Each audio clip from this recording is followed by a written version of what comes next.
Israel মার্কিন যৌথ সামরিক আগ্রাসনের জবাবে ইসরায়েলের পাশাপাশি মধ্যপ্রাচ্যের কয়েকটি দেশে হামলা চালিয়েছে ইরান।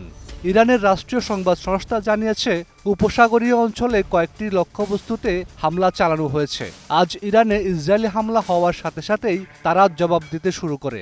প্রাথমিক লক্ষ্য ছিল ইসরায়েলের হাইফা ও তেল আবিব। একই সাথে মধ্যপ্রাচ্যের কৌশলগত মার্কিন ঘাঁটিতে প্রথমবারের মতো যুগপৎ হামলা করেছে ইরান। যুক্তরাষ্ট্র বহু দশক ধরে মধ্যপ্রাচ্যে বহু সামরিক ঘাঁটি পরিচালনা করছে। কাউন্সিল অন ফরেন রিলেশনসের তথ্য অনুযায়ী মধ্যপ্রাচ্যে যুক্তরাষ্ট্র অন্তত ১৯টি স্থানে সামরিক অবস্থান বজায় রেখেছে, যার মধ্যে স্থায়ী ও অস্থায়ী উভয় ধরনের ঘাঁটি রয়েছে। ইরানি হামলার পর আজ একযোগে কাতারের আল উদিদ বিমান ঘাঁটি, কুয়েতের আল সালেম বিমান ঘাঁটি, সংযুক্ত আরব আমিরাতের আল দাফরা বিমান ঘাঁটি ও বাহরাইনের পঞ্চম মার্কিন ঘাঁটি, এগুলো প্রধানত মার্কিন গুরুত্বপূর্ণ স্থান। মধ্যপ্রাচ্য জুড়ে যুক্তরাষ্ট্রের সামরিক জাল অত্যন্ত বিস্তৃত। কাউন্সিল অন ফরেন রিলেশনসের তথ্য অনুযায়ী এই অঞ্চলে বর্তমানে কমপক্ষে ১৯টি মার্কিন সামরিক সাইট রয়েছে, যার মধ্যে ৮টিকে স্থায়ী ঘাঁটি হিসাবে গণ্য করা হয়। এসব ঘাঁটিতে মোতায়েন রয়েছে হাজার হাজার সেনা সদস্য ও অত্যাধুনিক সমরাস্ত্র। এই অঞ্চলের সবচেয়ে গুরুত্বপূর্ণ ঘাঁটিগুলোর মধ্যে অন্যতম হল কাতারের আল উদেদ বিমান ঘাঁটি।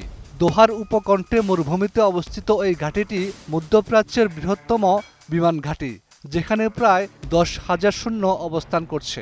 এটি মার্কিন সেন্ট্রাল কমান্ড বা সেন্টকম এর কৌশলগত সদর দপ্তর হিসেবে কাজ করে, যার নজরদারি মধ্যপ্রাচ্য ছাড়িয়ে মধ্য ও দক্ষিণ এশিয়া পর্যন্ত বিস্তৃত। আজ এই ঘাঁটিতে ইরানি হামলার খবর পাওয়া গিয়েছে। নৌশক্তির বিচারে সবচেয়ে গুরুত্বপূর্ণ অবস্থান হল বাহরাইন। এখানে প্রায় ৯,০০০ মার্কিন সেনা মোতায়েন রয়েছে। এটি মার্কিন নৌবাহিনীর পঞ্চম নৌবহরের সদর দপ্তর। পারস্য উপসাগর, লোহিত সাগর এবং আরব সাগরের মতো গুরুত্বপূর্ণ জলপথের নিরাপত্তার দায়িত্ব এই বহরের উপর ন্যস্ত রয়েছে। এই ঘাঁটিও আজ ইরানের হামলায় আক্রান্ত হয়েছে। কুয়েতে অবস্থিত ক্যাম্প আরিফজান আরেকটি গুরুত্বপূর্ণ কেন্দ্র। এটি ইউএস আর্মি সেন্ট্রাল এর অগ্রবর্তী সদর দপ্তর হিসেবে কাজ করে, যা মূলত সেন্টকম এর স্থলবাহিনীর কার্যক্রম পরিচালনা করে।